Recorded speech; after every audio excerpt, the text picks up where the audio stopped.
Welcome to Burlap Teachers. Enjoy the video. You start by confirming Toribash is installed and up to date. This ensures compatibility with online matches and mods.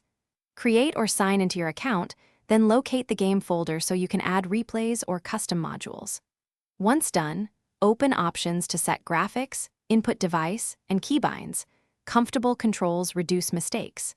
Make sure network settings allow the game through your firewall so you can join rooms without interruption, and test a quick local match to verify everything responds correctly.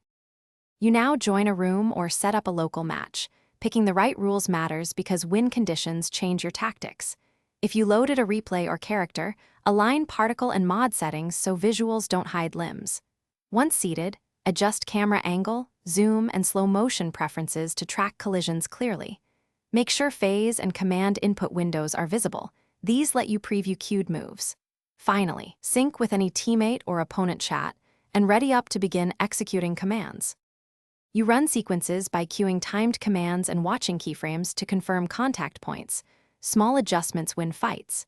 If you're in free mode, use it to refine sequences and test reactions rather than risking ranked play. When the match ends, save replays to review hitboxes and timing, then upload or share them to improve. If something goes wrong, game crashes, missing mods, or odd behavior, check the Toribash log, reinstall problematic mods, and reset config files. That will resolve most issues quickly. Thanks for watching. Consider subscribing if this video helped you.